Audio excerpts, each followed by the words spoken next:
Here's the problem, and this was pointed out by one of my women followers, that the majority of the population of men currently are not Christian. And even amongst the Christian men, it's not necessarily a matter of, yes, I have to confess that they are sinful because all people are sinful. They're just not that inspiring of leaders.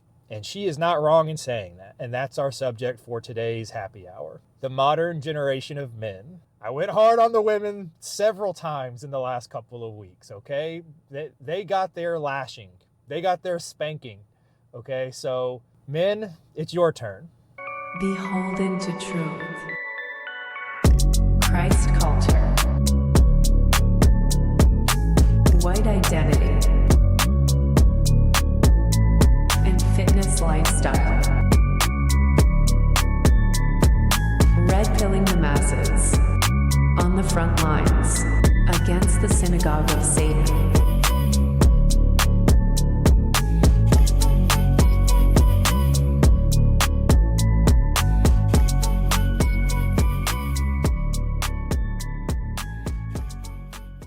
What is going on, you guys? Welcome back to another episode of Beholden To Truth. As usual, sitting outside the gym, we're going to have ourselves a little happy hour discussion while I get caffeinated. I got myself a chest day, best day of the week. So I got to get in the zone.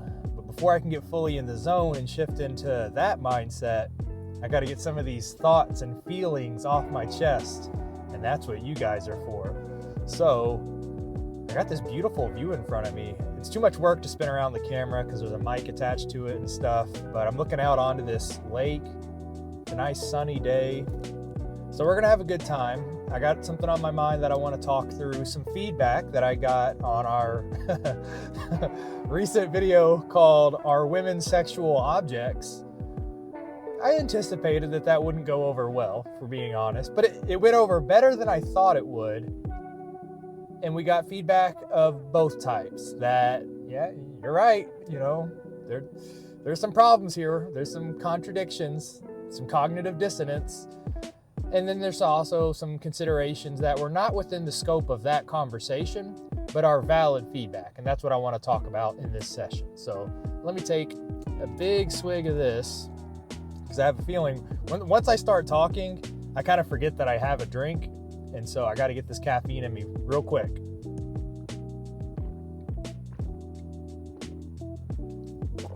Okay. It's already in me. I can feel it.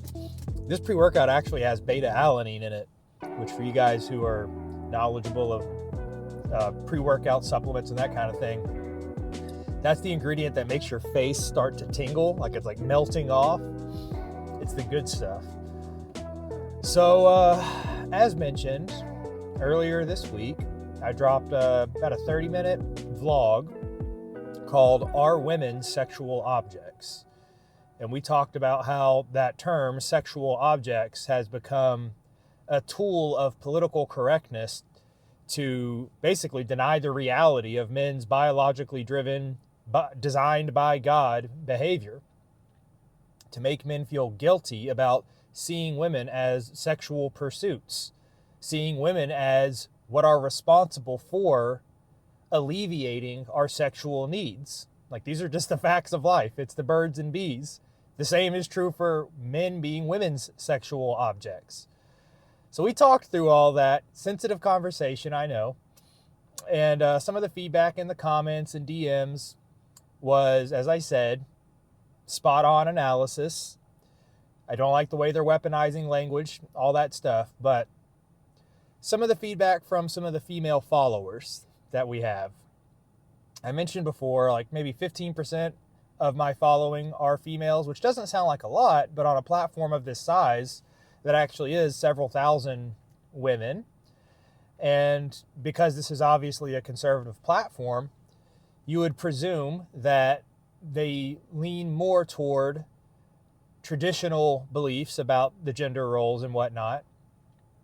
But I've said before that go and look at any average conservative woman who is a self-proclaimed anti-feminist, and if you just peel back one or two layers of that onion, you will find that there is still a lot of feminist ideology beneath the surface. And that's okay. Like, in the same way that once you become born again Christian, you don't go out and start like evangelizing aggressively and debunking the many controversial subjects that are anti-Christ right off the bat. So, as a woman, you might become awakened to the fact that feminism is more of a net harm than a net good. But it takes time to start unraveling that ball of yarn. The whole sexual objects conversation is just one of those things. But to get into the feedback that I heard from several women, I heard that you're not wrong in saying that men should occupy the role of authority, whether that's in the individual household, whether that's in the government, or in your communities, that men should be the leaders. And leaders are owed authority, which means everybody else, including other men, but also obviously women, have to subordinate themselves to that man's deference. As he delegates what needs to happen, you're expected to not just lay down as a doormat, but respect that authority obediently. Not be belligerent and constantly challenging it. But that all comes with a caveat.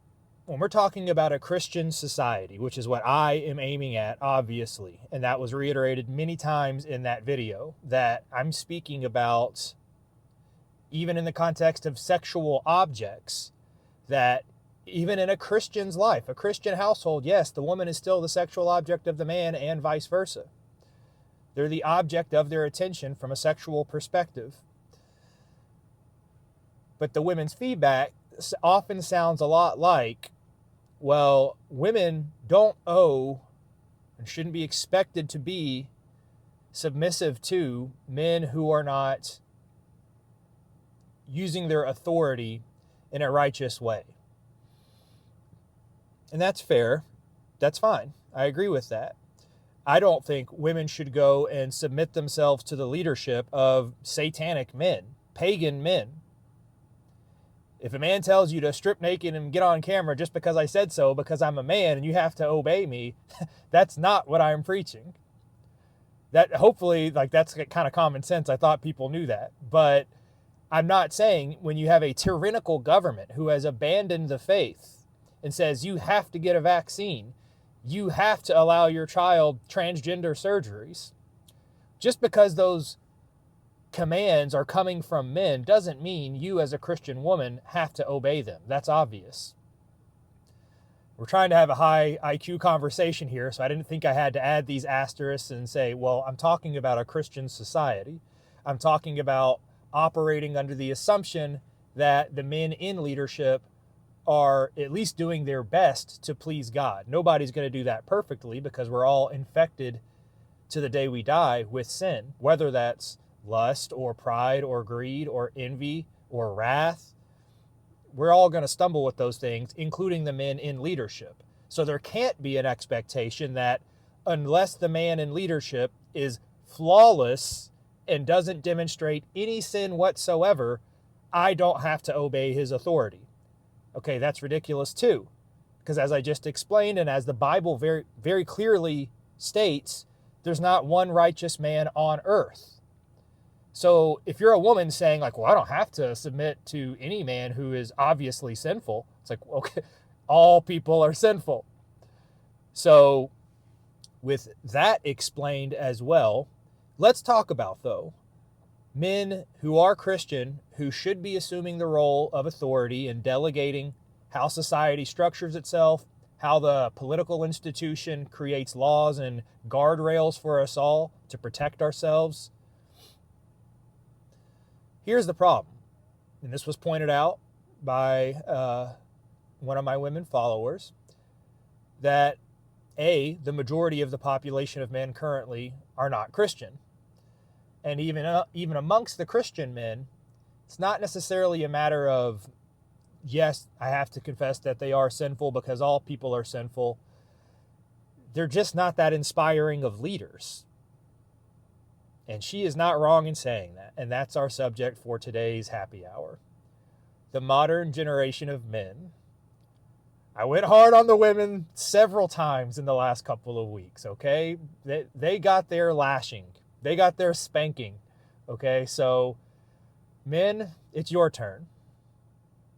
This is really interesting because I pointed this out to one of the females who responded to my video about there's some female influencers out there who try to correct the feminist ideology.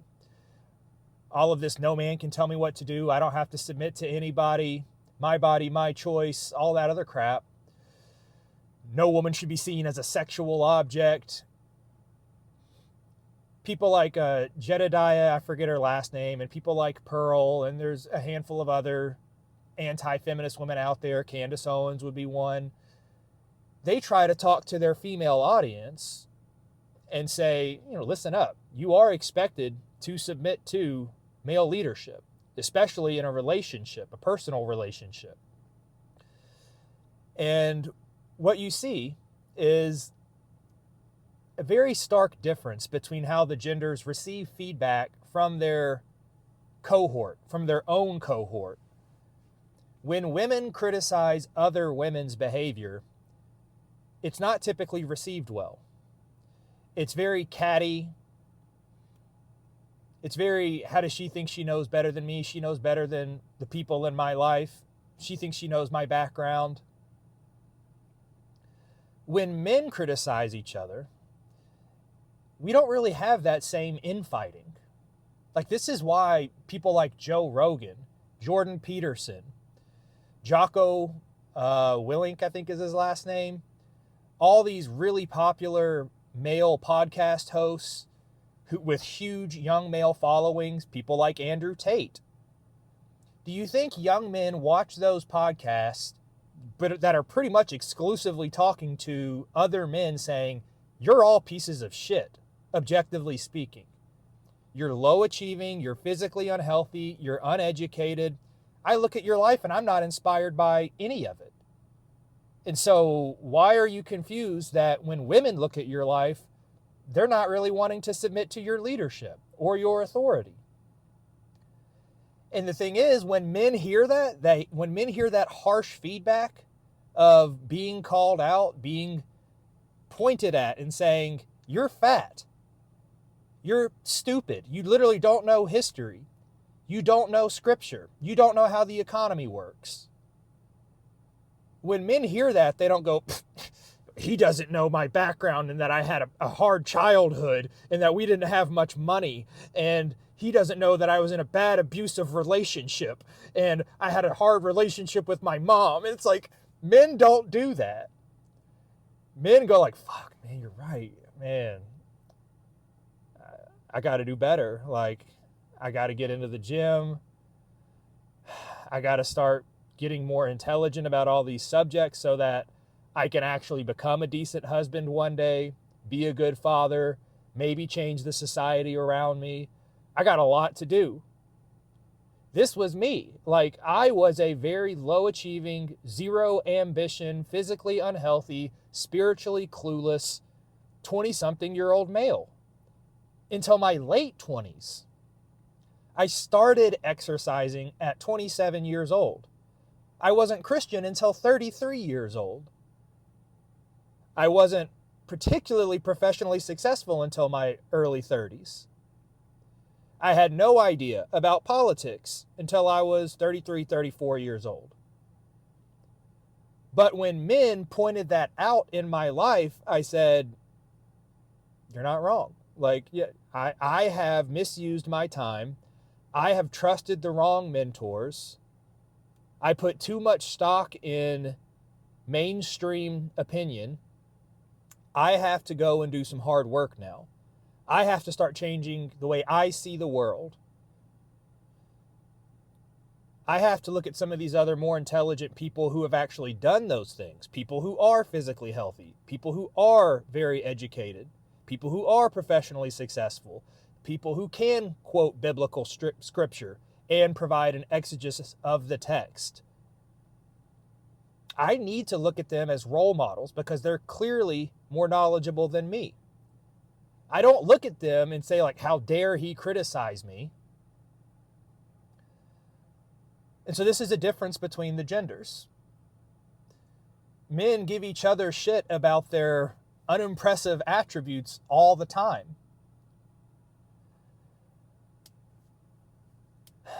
And so that's part of my role. As a male in a leadership position who has gone down that checklist, done the self-assessment, and confessed. They say actually one of the most masculine things a man can do, ironically, is to be vulnerable. And I'm not saying go out there and be a bitch and cry in front of women and all this other stuff. What I'm saying is admit you have vulnerabilities. If you are physically weak, then you are physically vulnerable. If you're spiritually ignorant, then you are spiritually vulnerable. If you have no idea how politics works in this country when it comes to blackmail, foreign influence, lobbyists, then you are politically vulnerable to tyranny, abuse, being taken advantage of. And so I went and did that checklist of essential pillars of life to become a full-fledged man over the course of 10 years. It's not an overnight thing. Like, it takes a lot of concentrated effort and a lot of sacrifice. All that time you invest in those things, you can't simultaneously be doing those things and playing video games and watching 10 seasons of your favorite streaming show and binging on pornography and going out to the club and doing all these other extracurricular hobbies and whatnot that don't make you a more knowledgeable, influential, trustworthy man. And so when this female follower says, I'm a Christian woman, and you're not wrong that we should be submitting ourselves to the men in our lives, I feel uncomfortable doing that because when I look at the men in society, they're not worth submitting to.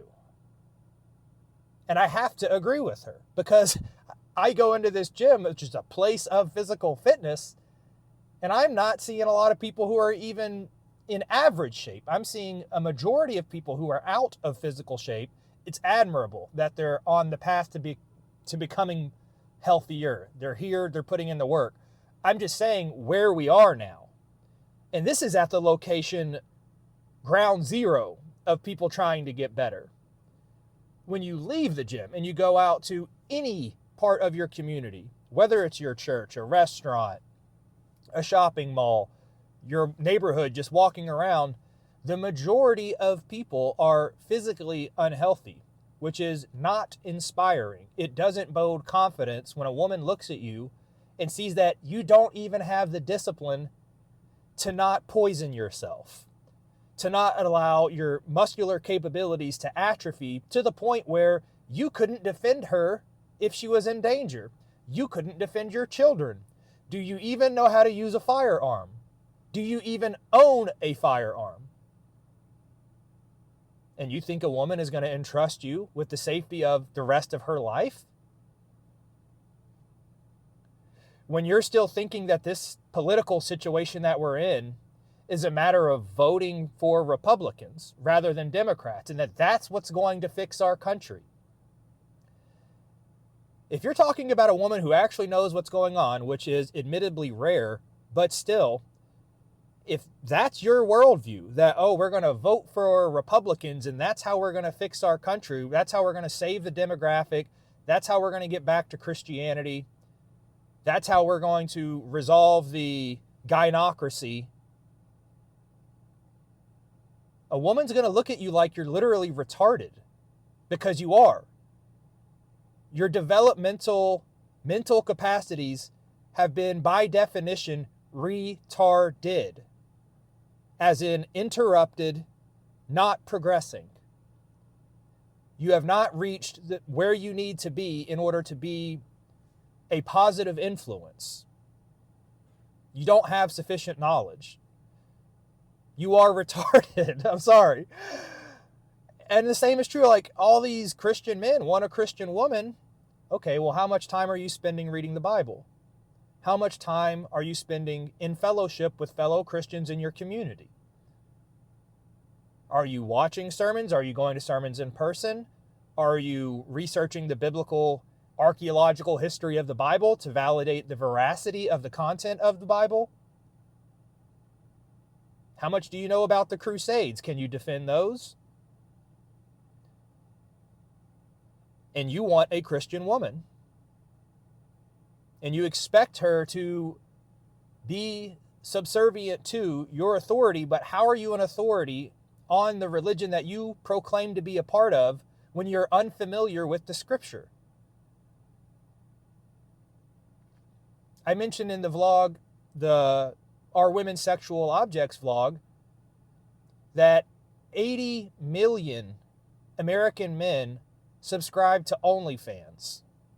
80 million. There's only like 200, less than that. There's only like 180 million men in America of all ages.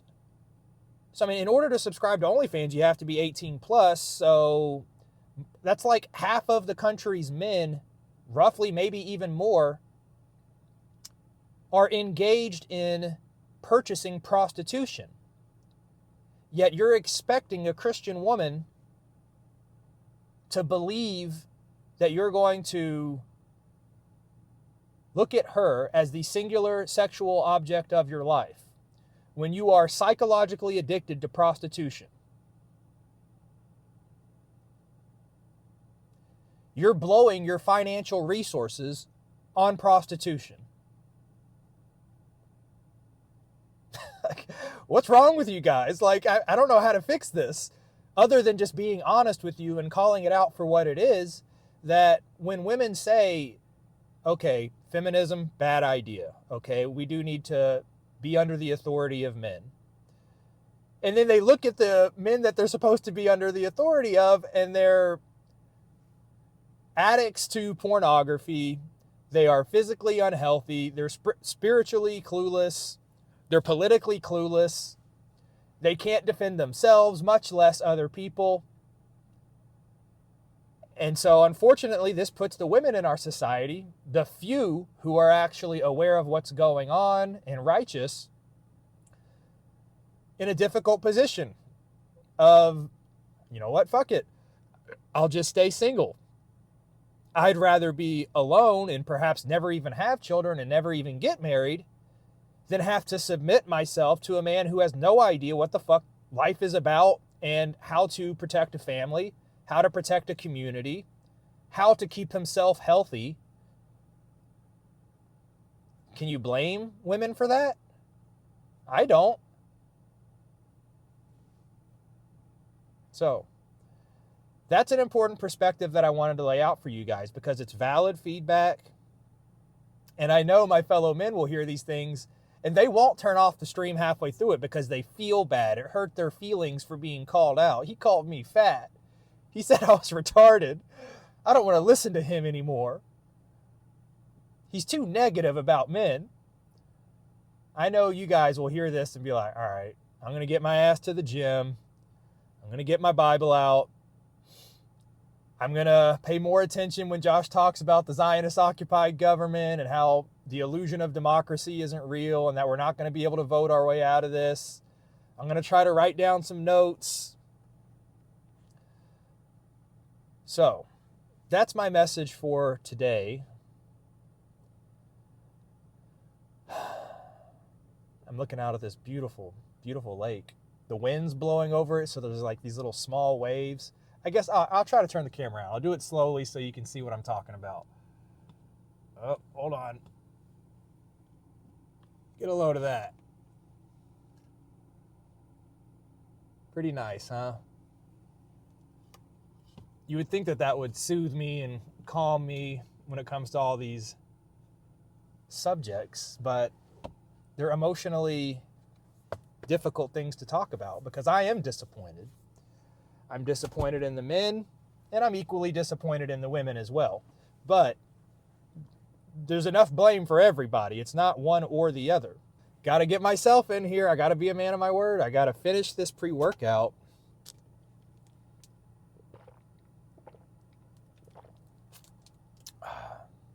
Go get that chest day done. I recorded an awesome 1 hour special episode of Beholden To Truth this morning. I actually live streamed it, but then the live stream shat the bed at the 30-minute mark. It literally kicked me off. Technological difficulties, I don't know what happened, but Rumble killed the live stream at the 30-minute mark. But thankfully, I recorded the whole hour, so I'm going to be uploading that to Rumble and YouTube. Maybe I'll trim some of it for Instagram. We'll see. That's what I have a problem with in terms of workload and capacity. Going and slicing up the content into all these cute little reels and shorter length things that'll actually fit on Instagram. That's why I need some help, man. I need some help. The production pipeline is pretty laborious. So anything else I want to say here? I'll tell you guys one other thing that happened to me earlier this week, because it's a subject that I've talked about before in my more fitness-oriented content, but this is important life in general advice as well. It's what I call trophy days. Trophy days. There are going to be days as you embark as a man on improving yourself with all of these simultaneous priorities. I got to get physically fit. I got to get educated. I got to become successful in my professional career. I got to be knowledgeable about self-defense. I got to be spiritually complete and familiar with scripture. I got to be able to articulate all of these things. I got to know how the political stuff works. There's so much to do that I understand it feels daunting. And you can only do so much at once. And it's going to take multiple years to try to get yourself to a high level in all of those places. As you break down each of those priorities and incorporate them into your daily or weekly life, you're going to have opportunities to win some trophies. So as you try to manage your time and prioritize those activities, life is going to fight back. And there are going to be things that try to pull you away from those priorities. Some of them are essential, such as your 9-to-5 job or whatever schedule you work. You got to pay the bills. And so that's going to distract you. You got to sleep. That's another 8 hours a day. And you have family obligations. If you're in a relationship, you have obligations to your wife or girlfriend. And so there's going to be an essential part of this that is time management. And there are going to be conflicts of your time when you want to be pursuing these things, but then life interrupts. So here's what happened to me earlier this week. It was Friday, so 2 days ago. I thought it was going to be an average 9-to-5 Friday. Do my thing for the 8 hours, go to the gym. After that, average Friday. First meeting of the day, I'm told that, hey, this afternoon at 3 p.m., we need you to present some material on behalf of your coworker who is not going to be able to make it to 5 vice presidents of the company and 20 or 30 other people in the audience. And I'm like, okay, thanks for the short notice for one. 2, that's kind of stressful. Like, these people are probably millionaires. It's not to say that is something you should be super intimidated about, but these are the people who run the company. These are the people who can boost me up in the future or say, yeah, that's not a good candidate for future advancement. And I got to get familiar with this material pretty much instantly by the afternoon. And I got to present it not just to them, but a couple dozen people. And I've mentioned on my vlog before that I'm actually a pretty introverted person. I don't like speaking to large audiences. I do my live streams because it's a necessary component of our missionary work. But I don't savor the opportunity to get in front of a whole bunch of people, especially when it's like content that I didn't personally prepare that I'm having to present on behalf of somebody else. So now I suddenly have this pressure by this afternoon to get all this stuff done. So I'm like, all right, well, I planned on trying to get to the gym. I still think I have time for that. I was supposed to deliver my truck to the mechanic during the day as well, which was previously fine because I didn't think I had that busy of a day. So I'm like, all right, I think I still have time to do that. It's 30 minutes away. I get in my truck. I'm driving to the mechanic. I'm 25 of 30 minutes there, and the truck overheats and dies in the middle of the road. Fortunately, I brought my work laptop with me, so I get set up in the parking lot of a CVS. I call the mechanic and say, hey, truck's blown up. There's smoke coming out of the hood. I got to get somebody to pick me up. Send a tow truck so they can take this thing to the mechanic. And so I'm sitting in my truck with my work laptop rehearsing the, not speech, but the presentation I have to give that afternoon. The whole thing ends up taking 3 hours to get the truck towed, to get the work order initiated, to get back to my house. It's a 3-hour endeavor. And the whole time I'm thinking, like, I need to be spending this time studying for this presentation. I can't focus on it right now. So feeling pretty stressed. Get the whole truck thing done. I wrap up the presentation at 3 o'clock. I go in, I kill it because your boy, I'm a pretty high capacity individual. I can handle stress. And thanks to this platform and thanks to a long career, I'm nearly 40 years old. I've been in situations like this before. Doesn't mean it wasn't stressful. Doesn't mean I didn't have anxiety about it. But I prepared. I rehearsed my presentation for a total of 2 or 3 hours. It's like a 10-minute presentation that I did literally 10 or 20 times, practiced before I had to go and do it. And so I was able to do it successfully. So I wrapped that up, and by then it's close to 5 o'clock in the afternoon. Never got that gym session in. And I'm thinking, like, all right, it's Friday afternoon. The gym is going to be packed because it's happy hour. So both the trip to the gym is going to be twice as long as it usually takes because of all the rush hour traffic. The gym itself is going to be double packed because that's when everybody goes after work. And the rush hour traffic will still be a problem when I leave. So, like, I'm not going to get home until after 6. Normally, none of that's a problem because I try to go to the gym during the day. Nobody's there. And I'm like, this might be one of those days where I just say, hey, I work out 4 or 5 days a week already. I'll make up for it. It's not that big of a deal. I've had a stressful day already with the freaking truck blowing up in the middle of the road, with being dropped this presentation that I have to give under a high pressure scenario. Maybe I deserve to just take the night off. No gym trip. And then I started thinking about how many times on my live stream where I've talked about the fitness lifestyle and how you're going to have these days where you made a promise to yourself that you were going to do something, but then life interrupted. And it doesn't interrupt to the extent that it makes it impossible to do what you said you're going to do, but it does make it more difficult. You're going to get home later. You're going to be more tired. You're going to get less sleep. You're going to be more stressed, whatever it might be. There's an extra hurdle to do what you said you were going to do, what you have an obligation to yourself to do. And so I have called these days over the last 10 years that I've been doing this. This is not new.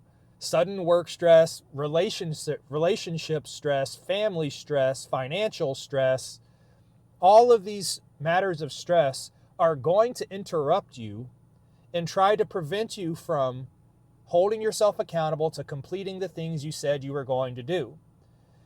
Those days are trophy days. These are the days where you have an opportunity to earn a trophy, a virtual trophy, that you can sit on the bookshelf behind you in the back of your head. And when you're having the next stressful day, you can say that I know I am an individual who, compared to others, when they have a stressful day, when their work situation gets overwhelming, when they get broken up with, when their family is causing them stress, when they're going through financial hardship, they break down. They stop dieting. They stop going to the gym. They stop going to church. They stop reading the Bible. They get discouraged. I have the trophies on the shelf that say I'm not like that. I remember all of those examples I gave, those are real for me. I've never been married, so I've done plenty of dating over the course of the last 20 years. I've been broken up with plenty of times. You know what that does? It takes you off your center. I've been laid off 10 plus times over my 20-year career. You know what that does? It decenters you. It discourages you. I have had family members disown me, excommunicated, never want to talk to me again. You know what that does? Yeah, that decenters you too. It discourages you. It makes you want to participate in a pity party. And when you're in that self-loathing state, that woe is me, life is so hard, life is so unfair, that's where those trophies become so valuable. You have to remember that I am not like them. I am not like those unimpressive men that I talked about in the first half of this vlog. I'm not like them. I'm not going to have a bad day and say, yeah, fuck the gym trip. I'm not feeling it today. Fuck the diet. I'm going to eat whatever I want. Fuck the sobriety. I'm going to start drinking. I'm going to start binging on drugs. Fuck the chastity. I'm just going to find whoever I can have sexual access to just because it's going to feel good. You can't be that kind of man. You shouldn't let yourself be that kind of man. And so as these trophy days show up as opportunities in your life, you'll start to accumulate dozens, hundreds, thousands, depending on how long you've been working on yourself, to where it becomes a part of your personality. That when you have these stressful days, it's almost a reflexive response where you say, this is an opportunity. This is not a get out of jail free card. This is an opportunity for me to be the man that I say that I am, that I want to be when the world looks at me. This is an opportunity to be that guy who still works hard when things are going bad, when things are going ultra bad. There was a time when I was on the other side of the country and I had just had cataract surgery. So I was walking around with an eye patch. So I had one eye. This was happening simultaneously to COVID. And all of the gyms in the area were requiring that you wear a face mask. So after the long work day, after dealing with relationship stress, because I had plenty of that during that era of my life, I go to the gym wearing a face mask and an eye patch after the long work day, saying, I'm not going to let this stuff interrupt the obligations that I have to myself to be a physically healthy individual. I'm not going to let my diet fall off. I'm not going to let my focus on self-improvement be compromised by external factors. The fact that COVID is going on, people have become retarded in real time. The fact that I'm going through a medical challenge or I have one eye of visibility. The fact that I have low energy because at that time my job was still far more stressful, far more time intensive. None of it mattered. It's like, okay, well, this is your opportunity. Are you going to be a man or are you not? And so trophy days are a closely related subject to becoming a fully capable man. Every single day is an opportunity to earn a trophy.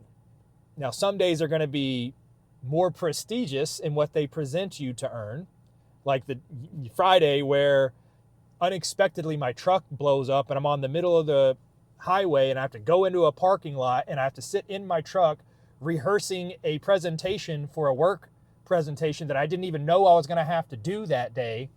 And then to wrap up all of that at the end of the day by going and doing a more time consuming workout at the gym, that's not your average day.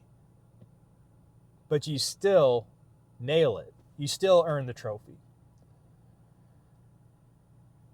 This is also going to apply to your dieting life and all the other obligations that you have. You still have the opportunity to do right in every single one of those areas.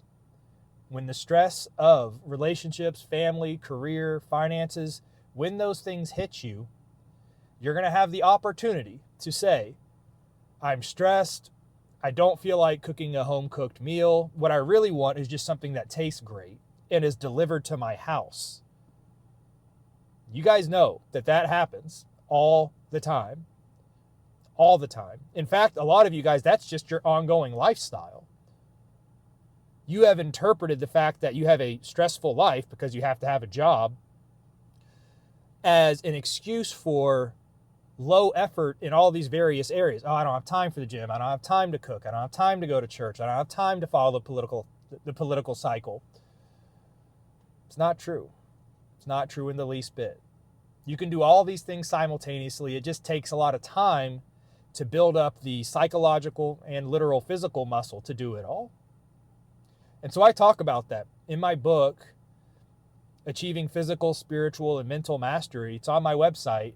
Time management is a critical component of becoming a fully fleshed out adult male.